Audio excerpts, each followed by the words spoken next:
It's freaking Avatar. If Ferngully and Pocahontas got together and you put $1 billion into it, it's Avatar.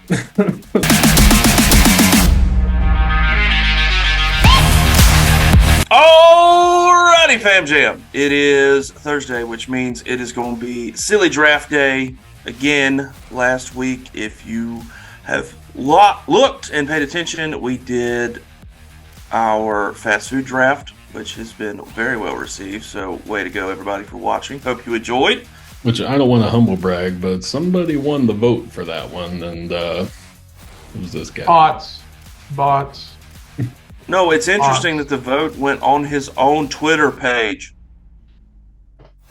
Oh, well, who's on the Bropinions page? Well, you run the Bropinions Twitter page.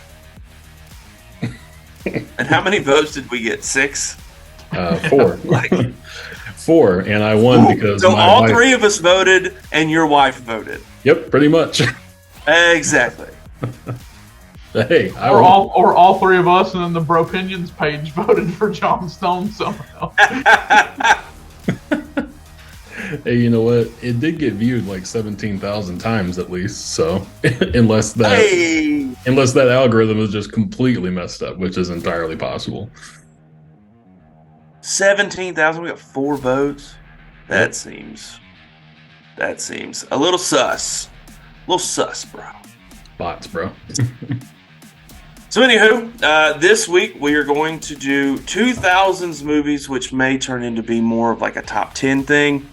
But we are going to draft, and we're going to randomize the draft. John the Stone has the randomization wheel coming at you. And we'll randomize it, and then we'll snake this draft as well. And there's no categories. We thought about doing categories, and we said, nah. Because it was we're apparently all 3 are huge movie buffs. One of us even has a college degree in media production, not me. And so we just went a little more general. So the only rules are the movies had to have been released in the years 2000 to 2009. And obviously, once someone's drafted a movie, you can't draft that movie. And the only other stipulation we added was that if you select a movie from a franchise, such as Lord of the Rings, Harry Potter, you must pick one of those movies, because not all of them would have come out in that time frame. And then also, once a movie from a franchise has been selected, no one else can select another movie from that franchise, not because those movies are undeserving, but just because we didn't want to have too much overlap, because, all the Harry Potters and Lord of the Rings would get drafted, and that'd be somebody's whole team probably. So, yeah, so it'd be goated. Just wanted to keep it interesting for you guys. No doubt. But yeah, let's. You want to know the biggest hot take? What's that? The Lord of the Rings movies shouldn't even get drafted. You are.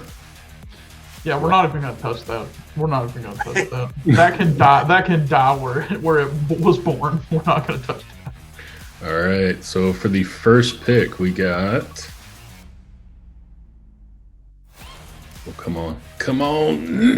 No! Nope. 2 drafts in a row. Let's go. Oh my god! All right. Let's go. It's fate, boys. For the second pick, don't give it to me. Just let me have third again. Sweet. Hey, you wanted to randomize it every time. I wanted to rotate. So It's fine. It's fine. You have to just deal with what you're dealt, I guess. Watch me get the Deal first with pick what you're every round. dealt.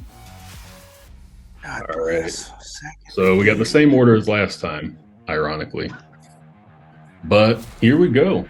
Best 2000s movies, essentially our top 10, for the most part. So, Nikki P, whenever you are ready, what is your first pick? I am going, just to show you how wrong you are, Drew, I'm going Return of the Kings, Lord of the Rings, number 1 overall. Number 1 overall is quite a statement.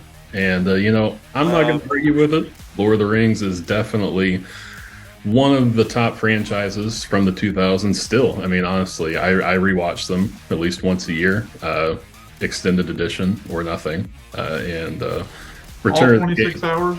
All 20, yeah. Just make a whole day of it. Take a day off work. Set yourself up with some nice snacks. I'll Yeah. tell you 3-day this. weekend going. We were in college. We had a snow day because that's what we do in Georgia, even in college. Is there's enough snow? They're just like, no, we'll just do it. Even a threat of snow. Yeah. Yeah. Oh my God, we might get snow. So we went over because obviously we're not going to study. Went over to the off-campus house, and one of the fraternity brothers had all the extended versions, like the ungodly extended versions. It's the only time I've ever attempted to watch those movies. They were so boring that I slept through them. And woke up with popcorn all over me because my fraternity brothers are assholes. As most fraternity I mean, are they the a-holes? You fell asleep during the extended cut of Lord of the Rings, so I mean, I think it was one Your point's invalid just because you said a-hole. You can say ass. I just chose not to. Relax, Captain Cussword. Yeah, that's about as that insult was about as interesting as those movies are. Wow. Okay. Says the man who knows everything about every single Twilight film. Yeah, here we go. Twilight Breaking Dawn. Gonna get drafted already. Here we are. It took us all of 5 minutes to get into a Twilight joke. All right. Second pick is definitely going to be the Sorcerer's Stone. Opens up the Harry Potter world. We got to visualize everything.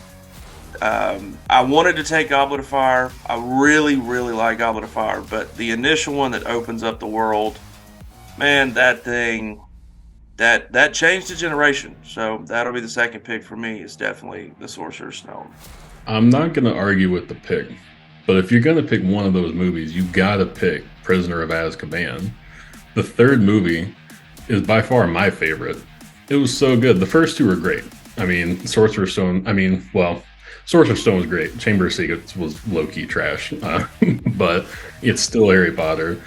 But I mean, Christopher Columbus directed the first two, but the third one, it opened up the direction for where the rest of the movies were going to go. It set the tone for, I thought a lot about this because I thought I was going to get Harry Potter as my first pick, so I just want to elaborate on this.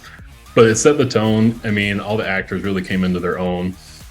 It was still lighthearted enough to have some really good, funny moments, but it was also serious enough to be, intense at some point. So, to me, Prisoner of Azkaban is my favorite one. So I would have picked that one, but I'm not going to argue. Sorcerer's Stone is definitely my second favorite Harry Potter movie. So I'm actually going to agree with Drew. Goblet of Fire is my favorite. That's the one I would have gone with. I think it's just a really fun movie. As somebody who's not a super fan of Harry Potter, I think they're good movies, but right now I'm super deep into Hogwarts Legacy. Shout out to that game. Freaking awesome game. Freaking awesome. Playing that right now. I don't know. The reason I didn't go with my favorites, the last two are my favorite. The Culmination, I love the Culmination movies, but they were after 09.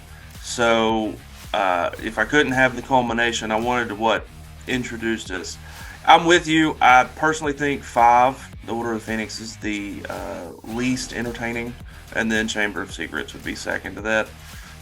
But I really like Goblet of Fire. I understand that they do get darker in Prisoner of Azkaban. I love the pun that you used, that it was serious enough to have serious.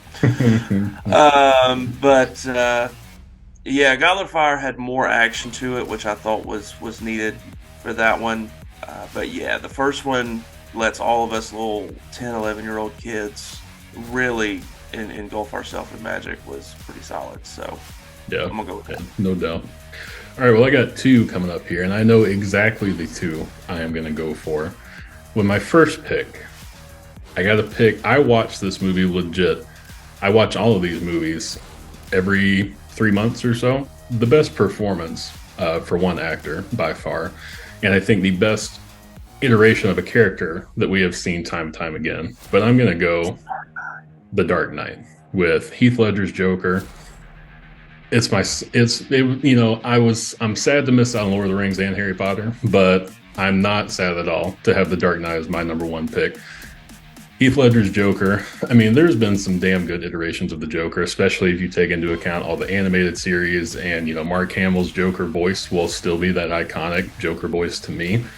But as far as, in feature films and what we've seen, Heath Ledger's Joker, there just is no comparison. And that movie is just one of my favorite movies of all time. Like I said, I watch it every few months. So I'm going to go with The Dark Knight as my first pick. What do you guys think about that? Pretty solid. Pretty solid. That was definitely my top 5 for sure. So, Cool. Well, when you look and when you're prefacing a movie, you don't let it out and you go, well, one of the best iterations and probably one of the best role that one person had, and somebody can guess it. You've got a damn good movie there. So the only reason that I still say I give Nicholson the edge, and it's razor thin, razor thin. But I know how much that. Who did you just say his name? I just Heath Ledger. blanked. Heath Ledger. The Ledger could go back and look and talk to Jack on what he did to prepare for the role. So he had more of an influence where Jack had to do it just from what was available to him in '89. So while I think it's very razor, I give Jack the edge because he had to come up with it more on his own. Not saying that Ledger didn't, because I think it kind of drove him a little crazy because he just delved so far into that role. Absolutely deserved the Oscar that he got. So you've got an Oscar-winning actor, a great series from comic books and all these things. Yeah, you've got a damn good movie. Yeah, I mean, you hear the stories about the isolation that he did and just like completely isolated himself to prepare for that role. And like, I think the diary that he wrote in and all those things. Yeah.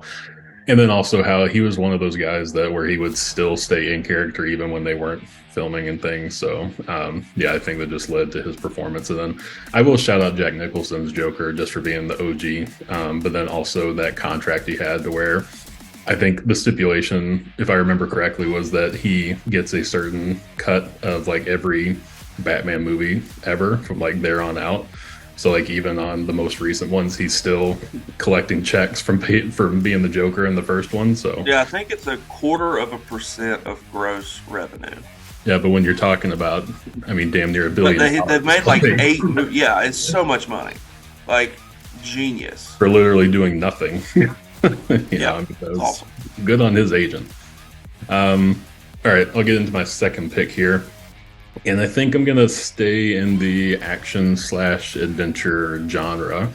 But I'm going to go with the one, and I think you guys will know what I'm saying when I say this, but I'm going to go with the one that started it all. And I'm going to take it from me. Robert Downey Jr., the OG, the very first to open up this Marvel cinematic universe that we've all come to know and love and enjoy. I'm going to go Iron Man with my second pick.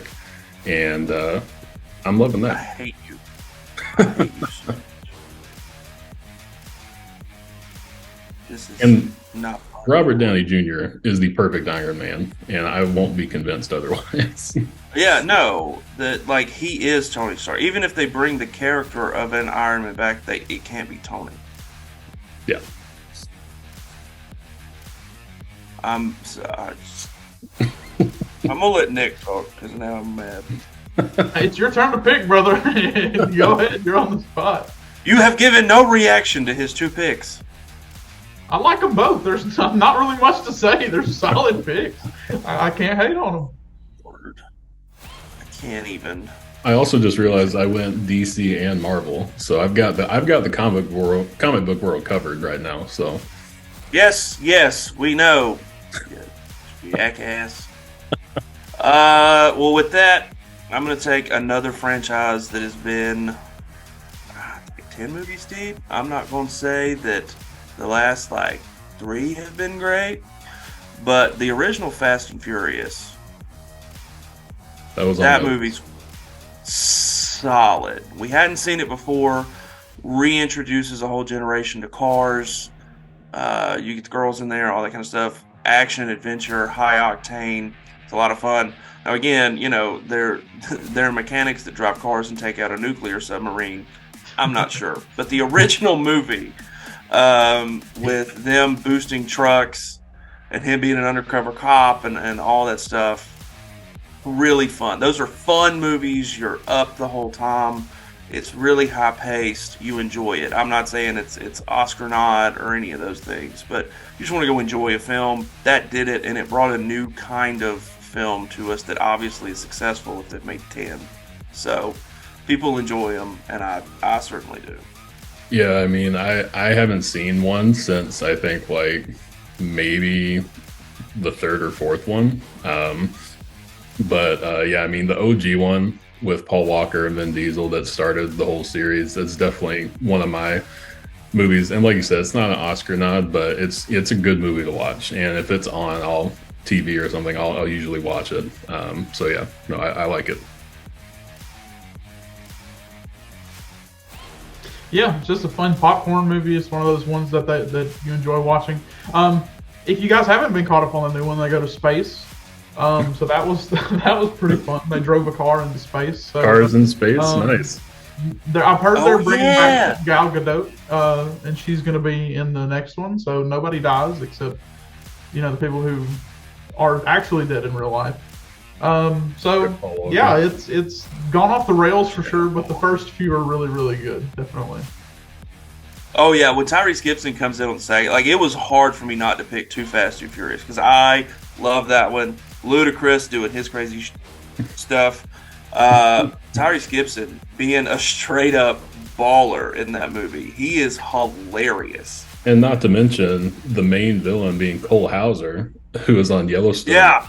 Shout out Yellowstone. So Alexa and I watch Yellowstone, but she had never seen Cole Hauser in anything. The first movie I ever saw him in was Pitch Black. And so I showed her a picture of what he used to look like in like back in the day with like Too Fast, Too Furious and Pitch Black. She was like, that's not the same guy. I was like, that is the same guy. Yeah, he came out in Yellowstone and I was like, there's no way that was the villain from Too Fast. There's no way. He looks so different. So yeah. All right, Nikki P. All right, let's quicken it up a little bit. Let's get your back-to-back picks in. Because back-to-back. Anyway, before I was so rudely interrupted, I said let's go back-to-back. Let's go quick here. I'm going to go Gladiator. Damn it. And then I'm going to go Inglourious Bastards. Two of my personal favorite movies of the 2000s, obviously Russell Crowe giving one of the best performances of his career. And then Inglourious Bastards, just one of my personal favorites. Just a movie I've always loved since the day I saw it in the theaters. I remember that day specifically because I went to see the first G.I. Joe movie. And then I went to see Inglourious Bastards because the G.I. Joe movie was so fucking bad. I love both those picks personally. Gladiator, it was in my top 5 for sure. Just an absolutely outstanding movie. And that when he delivers that line and reveals his identity, everybody knows what I'm talking about. And it's just it's so good. Such a good movie. Yeah, that was even you, Matt Bishop, shout out. We all remember you saying that at Pepperell 50,000 times. So we know. And then Inglourious Bastards, another solid pick. I mean, you can never go wrong with a Tarantino movie. So, in my opinion, I like all this stuff. So yeah, good stuff. Not so hot on the Inglourious Bastards one, but Gladiator for sure. I like Tarantino. That one was just okay to me. Wow. So, okay. Yeah, you can. Whatever. So I'm stuck between two, but I think one will make it further than the next. So I'm actually going to go into the horror. And this was a little down in that genre, was down in the 2000s to me. They had a lot of psychological thrillers, but not true horror films. But the original Saw movie, that was a mind from hell. And loved it. Now, I know a lot of the consequential ones after that got a little whack and all these kind of things. But for that idea to come out and then... I don't want to spoil it for anybody that may not have seen the movie. Spoiler but the alert. ending of the movie, you're like, wait a minute, what just happened? What? So it is bloody. It is for a decade-old movie. Yeah, I think the timing for spoilers. If you haven't seen that movie by now, then Yeah, the ship has sailed. The ship has Yeah. sailed. I don't think you're ever So, gonna watch it. It might not be for but you. you get the blood, you get the realism of could a guy actually hack his own foot off with a hacksaw to get through there? All these kinds of things, and they end up showing it. You get all the stuff that you want out of a good horror film, and the concept was great. When we did horror film in college, you saw all the great slasher movies of the 80s, the 90s kind of dipped down a little bit, and then up until you had Scream and Saw, the horror genre was a little dead. And that's why I think Saw, it's because they show more of it than the Scream movies to me. So that's why I took that one. Yeah, not a bad pick. I mean, the first Saw, I remember seeing it in theaters. I think we all, as a group of friends, went and saw it. And Yeah. Shook. yeah, and I mean, I'm just gonna say it. When he got up off the floor at the end of the movie, I did not see that coming at all. So yeah, it was one of the best twist endings I think I've ever seen in a movie. So yeah, it's worthy to be in this draft for sure. Great film. All right, I'm going to go back to back again here, and you broke the seal on the horror genre, so I'm going to stay in it, and because when we were looking at these, and I think one of us even said there's not a ton of great horror movies from the 2000s, but I'm going to grab one here that was another one that kind of broke the mold and started another franchise, but I'm going to go Paranormal Activity, and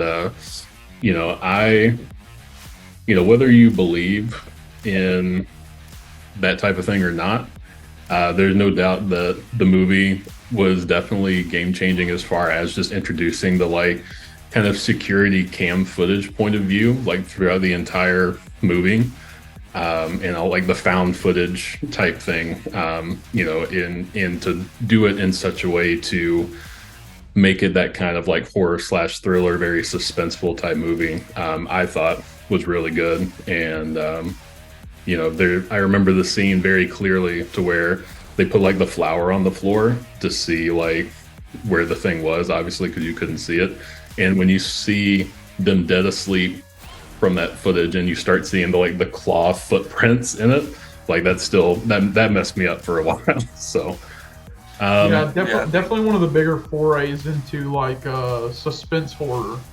Yeah. Yeah, and I think the only one that I can think of the found footage before that was the phenomena that was the Blair Witch in 96, 95? Yeah, well, so Blair Witch really did break the mold, right? There's no But doubt. that one was, they said, when they released it, their PR team was incredible. Interesting fact, that film was made for $50 grand. It was nuts. But their PR actually had all these people believing that they just found this camera in the woods, and the actors were sequestered in New Zealand for a year. So they had the people weren't shown any of that stuff. So I think that kind of did it. But I get where Paranormal was the security cam footage, not an adventure kind of footage. And I thought maybe when I went into it, I thought it was going to be kind of the Office feel to it, or Parks and Rec, but in the horror genre, and it didn't do that either. So solid filmography for those guys. Yeah. And then for my next one, I could go a couple different directions here, but I think I got a lot of pretty good choices in one. So I'm actually going to go into the drama genre here, and I'm going to take one of the best, I think, crime dramas I've ever seen, and The Departed. I think I just hurt my brain. I think I just sniped Georgia again over there. But yeah, I mean, The Departed, such a good movie. Martin Scorsese, Matt Damon, Leo, Mark Wahlberg, Jack Nicholson. Yeah, I mean, yeah, we'll be here all day if you just keep naming the cast. I mean, that cast is it's absolutely insane. but yeah, I mean, top tier movie in my opinion. So Interesting. Looking at The Departed, I was like, "Ooh, you know what else would be good? Seven." I did not know that it was a 1995 film. yep. I was like, "Holy crap, bro!" So yeah, The Departed was definitely on the list. I enjoy that movie a lot. Another good twist, and you can't go wrong with Scorsese. So solid. for sure. And let's move on. My fourth one, Nikki P is going to absolutely hate this, but any film that can win an Oscar for soundtrack with bluegrass, we're going to take it. It's a tale as old as time, boys. And it's called Oh Brother, Where Art Thou? I knew it as soon Based as on the you said Odyssey. bluegrass. Love that film. I think I watch that film probably once every 6 months. Clooney is hilarious. It's an old tale told in a new way, and being from Georgia, you get a lot of the Southern references in the film. So that one, spectacular. Coen Brothers film, love those guys. So you're coming at me with Lord of the Rings and Inglourious Bastards. Get the hell out of here. Your point? Your point? I mean, it's Trying to definitely tell me, one oh of brother. Also got Gladiator 2, Chief. So let's go. definitely one of those polarizing movies, but a lot of people that I know enjoy it. So, but here we are. All right, I think I'm gonna go with my two. I'm gonna take a real movie, No Country for Old Men, Yeah. and then I'm going to take our first. Is it our first comedy? Has anybody taken a comedy yet? No one's taking a comedy yet. I am No comedy. taking Tropic Thunder. That was on my list. Damn it. Yeah, Robert Downey Jr. strikes again. I saw an interview recently where he talks about Ben Stiller approaching him to do the movie. And at that time, he was just like, yeah, sure, I'll do it, whatever, you know? But, Yeah, he was on the Joe Rogan podcast. yeah, And they said that he caught none of the flag. Ben Stiller caught the flag. The only person that gave him hell was his mom, yeah. which was great. And that people were You know, more upset No, about. Bobby, I just don't think this is a good idea. I don't think people are going to understand. And Yeah. him doing that on that podcast was great. Yeah, and I think more people were upset about Simple Jack versus Robert Downey Jr.'s character. So, Yeah. all And right. obviously, No Country for Old Men speaks for itself. I mean, Oh, yeah. Yeah. I The mean, quarter scene. I mean, jeez. That's yeah. terrifying. I mean, I think it's one of the from what I mean, I've heard people talk about it. And I've read things about how it's one of the most accurate portrayals of like a true psychopath. So I mean, yeah, it's a Yeah. solid film for sure.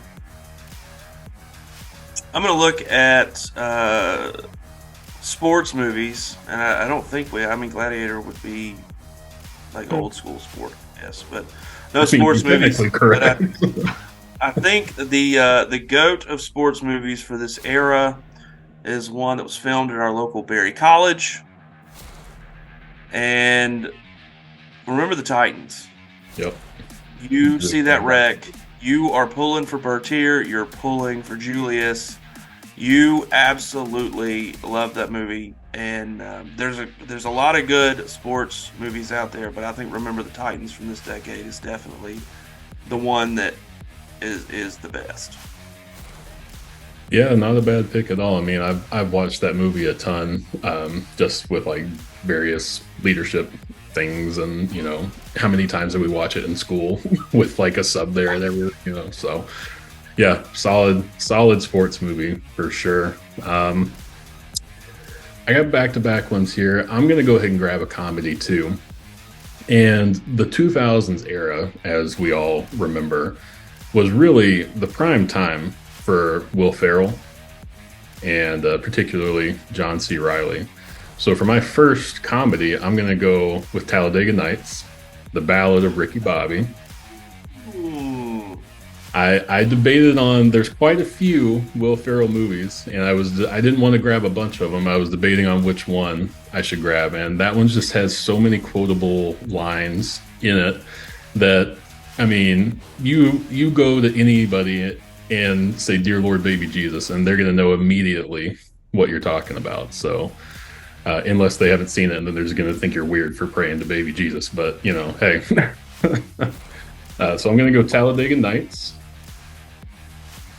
And for my second one, What do I want to do here? Anchorman. I thought about it. I almost did. No, I thought he was going with Step Bros. Yeah, yeah, it was between those three. Honestly, that's what I was trying to pick between. We're gonna stay with the quotable lines and the meme factory, and I'm gonna go with the horror thriller meme factory that is American Psycho, and another Christian Bale movie, but that scene with his internal monologue with the business cards, and I read something about how Willem Dafoe in that movie also. He would do every take 3 different times. One where he knew that Christian Bale's character was the killer, one where he suspected it, and then one where he didn't know or didn't think it at all. And then they would actually, when they edited it, they would splice all those takes together. And that's why you get that kind of feeling throughout the movie. So, yeah, I'm going to go with American Psycho. God bless that editor, bro. Jeez. That dude earned his paycheck. No kidding. Yeah. Gonna go American Psycho. Nice. American Psycho. Cool. I think I'm gonna roll with the movie that I think I associate Jamie Foxx with first. And it is a thriller. It is not Ray. I'm gonna go with Law Abiding Citizen. Gerard Butler. I love that movie. It keeps you on the edge of your seat. Butler does a great job, and then Jamie Foxx keeping up. It's a great story. It's a sad story, but it's a really good one, and I think they did a really good job telling that story. And again, it just keeps you on your seat, keeps you entertained. I've never watched a movie and had more sympathy for the psychopath. Yeah, for real. And I remember the one where it got me was he goes, "No, I'm bringing the whole system down. It's going to be biblical." And that was the first time I'd heard that as a threat. I was like, "Oh, dude, that's sick." Yeah. So, yeah. Great line.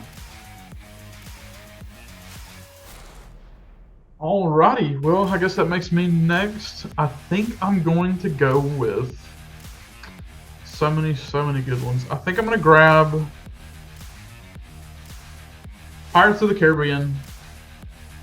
I'm going to go ahead and grab, I can't remember which one that Davy Jones is first in. I think that's the second one. Yeah. I think but that one's my personal favorite. I think it's really good. The CGI stands up today. Those are movies I watch pretty regularly, at least once or twice a year. So definitely got to grab Pirates of the Caribbean. Official title is Dead Man's Chest. Dead Man's Chest, yeah. Dead Man's Chest, that's it, 100%, yeah. Yeah, because it was Black Pearl, Dead Man's Chest, and then At World's End. And then with my second pick, I'm going to go ahead and take our first animated movie. I'm actually going to go ahead and grab Spirited Away. Takeo Miyazaki, one of my favorite directors of all time. Absolutely love Studio Ghibli. I think Princess Mononoke really is what I wanted to pick, but that movie came out in '97. But it's just like, I remember vividly seeing that movie for the first time and just being so in awe of like the animation, the colors, and everything. It's just like one of those movies I hold near and dear to my heart, and Spirited Away is like the second best movie in my opinion that they've done. So, Spirited Away, gotta grab that one.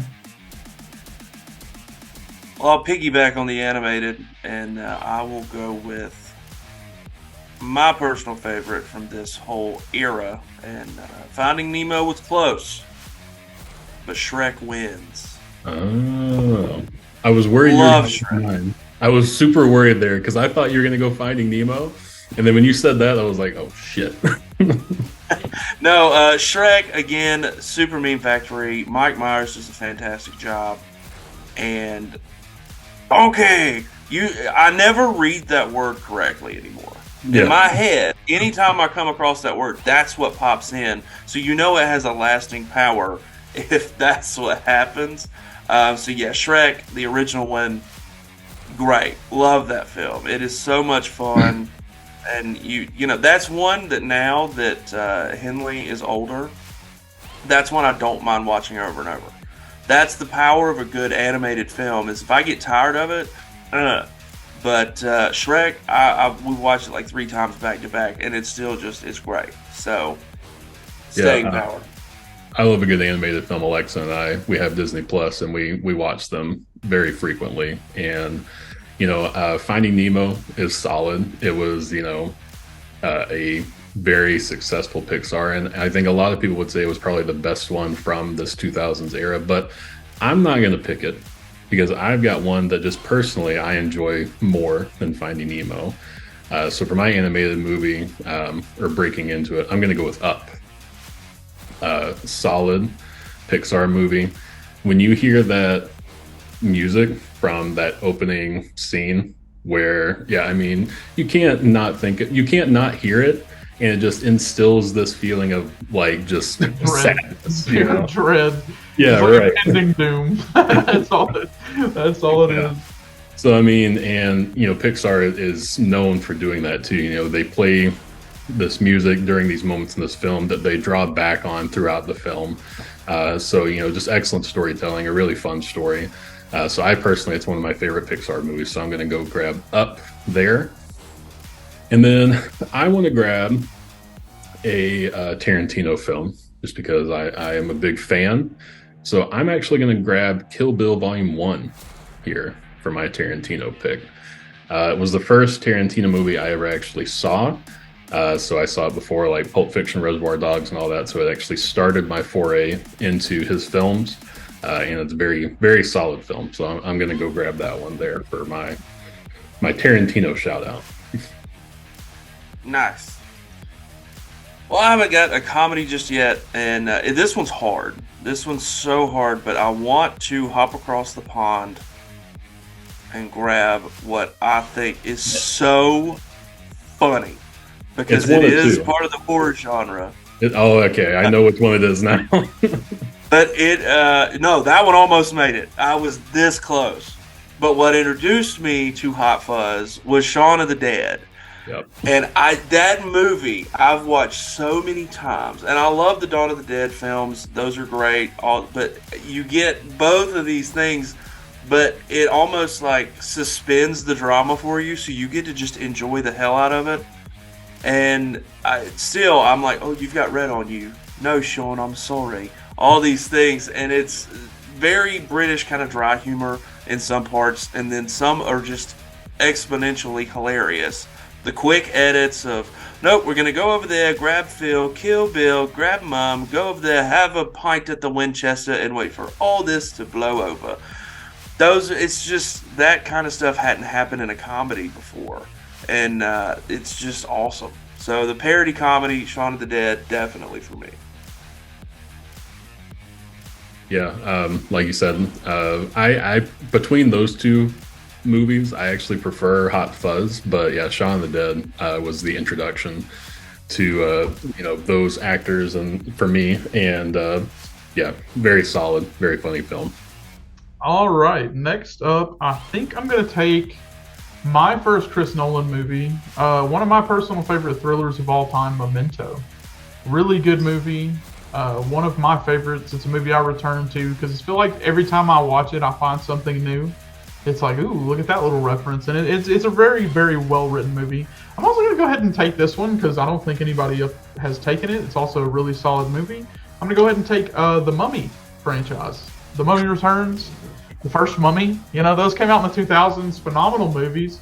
The movies that launched Brendan Fraser's career. So really, really solid choice. Yeah, he was a badass in those movies. You wanted to be Brendan Fraser in those movies. Yeah, definitely.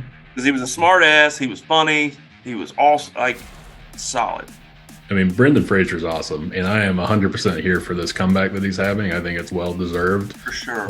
I went and saw The Whale, and one of the most depressing movies I've ever seen, but some of the best acting I can ever remember seeing in a movie. So if you guys haven't seen that one, I'd recommend it. But you're not going to come out of there feeling great. You're going to come out of there feeling like a piece of crap. Yeah, that kind of reminds me. Have you ever seen Manchester by the Sea? Yeah. Got Ben Affleck's brother. No. That movie's awful.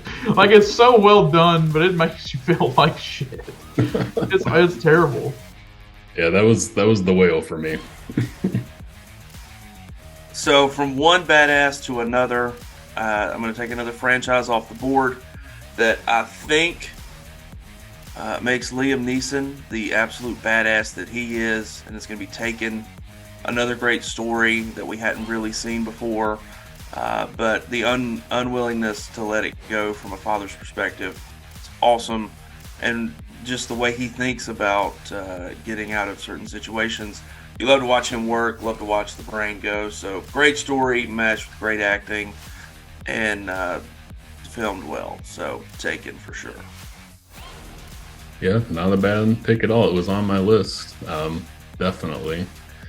My last two picks here. This is hard because I'm trying to round out my selection here so that everybody can find a little bit of something, you know. Oh, all right. I'm going to take a little bit of a turn here, and I know one of us, at least, because I've seen his YouTube video, is not going to agree with this. But one of the absolute best Christmas movies of all time is Elf. So I'm going to put it on my list. I'm going to grab another Will Ferrell movie. You guys can disagree all you want, but Bad pick. It's a bad pick. I mean, Anchorman is still there. Step Brothers is still there. Superbad is still there. And you chose. Yeah, I chose Elf because I wanted to shout out one of the best Christmas movies that you come back and you watch every single year. So, no, I never watched that movie. You just became the Denver Broncos, sir. Listen, I would have to trade you guys my first 5 picks for nothing to become the Denver Broncos. So, all right, and then that's enough Will Ferrell for sure. All right, my last pick. Let's see. This is hard, guys. This is hard. We're getting down to the nitty gritty here. Agreed. There's still a lot of really good options. I'm going to go ahead and take another franchise, and one of, I really enjoy these movies. I know a lot of people do, but maybe not everybody. One of Matt Damon's, signature roles. I'm going to go ahead and grab The Bourne Identity and round out my top 10 or my draft list here. So, yeah, I'm going to grab that, and good luck on these last 2 picks. Well, no, I've pretty much narrowed it down to 2. And I need to know whether because every one of mine is a dude film. I've got one animated, but every other film is basically like a dude's film. So I could appeal to the ladies a little bit, go a little rom-com, or that thing, or I could just do another dude movie. And that's the difficulty I'm having. So, no, we'll appeal to the ladies. Why not? And I've watched this a good bit, so we'll go with The Notebook. Just to piss off everybody. Rather have Elf. Agreed. The other dude, Agreed. the other dude film. I'm not gonna lie. Agreed. The other dude film that I feel like should be shouted out was the one that I was going to take was going to be Beer Fest, because that is another one you can just sit. Like, it doesn't matter at what point you start watching that movie. You just sit back and you just laugh. If you want to have a good time, you can throw on Beer Fest, and it's funny. I'm really surprised you didn't take Twilight with any of your picks. I mean, I know we joked about it, but I'm legit surprised. What movie do I have that Twilight's better than? The Notebook. What? You mean what movie do you have that's not better than Twilight? Yeah. The one you just picked. I mean, the Notebook. Love that film, bro. Great little story. Shout out Nicholas Sparks. Hey, to each their own, brother. To each their own. We got one, the Mr. Irrelevant of movies, Mr. Irrelevant of movies, yet I feel like John Stone last week when Krispy Kreme fell into his lap. Ooh, I'm going to pick a movie that is sort of... We want to talk about quotes. We want to talk about movies that sort of everybody was talking about when it came out. Let's talk about Training Day. All right, Denzel Washington, Ethan Hawke. One of Denzel's best movies ever just fell to me to the last pick, Training Day. Now, I do have an honorable mention. I had quite a few things left over. District 9. Shout out District 9. That's a legit film. Avatar. I hated it. None of us picked Avatar. Avatar was one that I was like, how did this not... Hangover? Yeah, The Hangover was on my list. I purposely didn't pick Avatar. Not that it's a bad movie. It's just, it's not like... I have never sat down at home and been like, you know what, I really want to watch Avatar. You know? Yeah, I watched it the first time and then I haven't watched it again. Exactly. Well, the thing about it was it was a technical, like, you know, marvel when it came out in theaters. So it's like the same way with The Way of Water when it's not super extraordinary as a story in and of itself. It's just technically really cool to look at if you go to a theater. I also heard after, like, when the hype for Avatar was really like at its peak, I heard this and I could never unhear it. But back in, like, I want to say, man, it was like early 90s, maybe even late 80s, there was an animated movie called Ferngully. And all Avatar is Ferngully. Like, that's all it is. Avatar is literally Pocahontas. Yeah. The first Avatar is literally the exact same story of Pocahontas. It is identical. 5 hours long. I mean, Ferngully, I don't know. Have you guys ever seen that? Do you know what I'm talking about? Yeah. Yeah, so, all right, well, if you don't know, Ferngully was an animated movie. It was about these, like, pixies that lived in a tree that was very special. That was, like, their life source. And Robin Williams played Batty, which was, like, this comic relief character, but it was about deforestation, and this, the villain was, like, this toxic smoke sludge stuff that would take over the machinery and try to destroy this tree, right? It's freaking Avatar. If Ferngully and Pocahontas got together and you put $1 billion into it, it's Avatar. Wow. So he just ripped it off. We also forgot 300. I almost also forgot National Treasure, which is one of my... That was on my list. I don't know if you call it a guilty pleasure film, but yeah, that was on my list too. Yeah, love those. Watchmen. Yeah, I can just listen. Like, I can hear everybody listening at home going, how did you not remember this? Or how did you... Absolutely. Oh yeah, let us know in the comments which one we forgot, because I'm sure there's a bunch. It's a lot harder than you think it is. Trust me. If you wanted to go musical, you could have gone Sweeney Todd. You know. Oof. Man, there's a lot. So, but there they are. We have drafted. I hate you for taking Iron Man from me, but outside of that, I think I got most of what I wanted. And we'll throw this up on Twitter.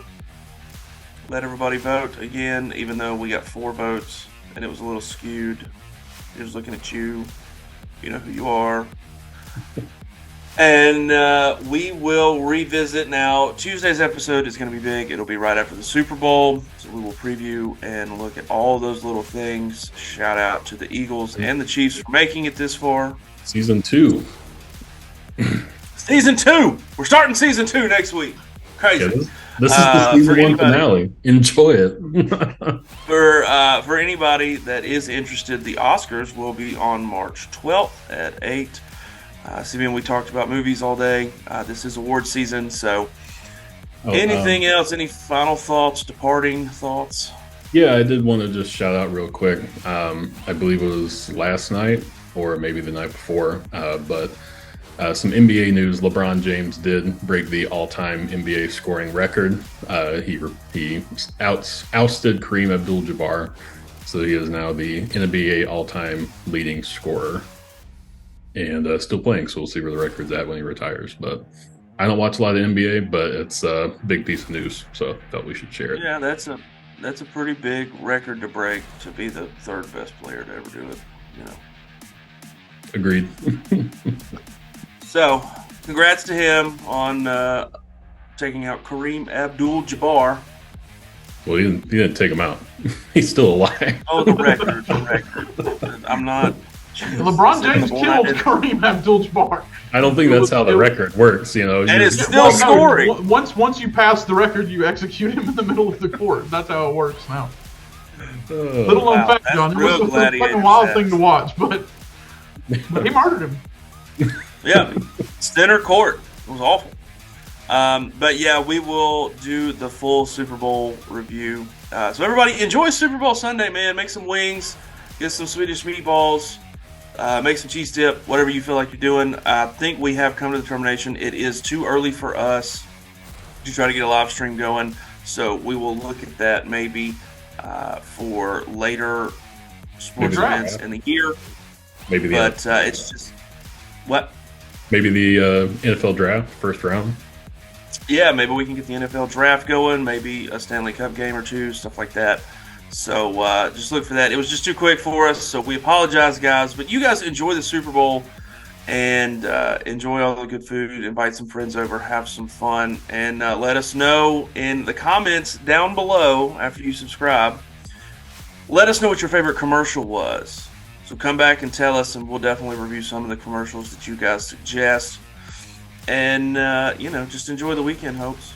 So y'all have a good one with whatever y'all are doing for the Super Bowl. I think we got some in-laws coming into town and those kinds of things. I got a party going at my house. So until next week, guys, parting thoughts, anything else? Nope. Go Chiefs. All right, Fam Jam. Well, until next time, Tuesday, we are out.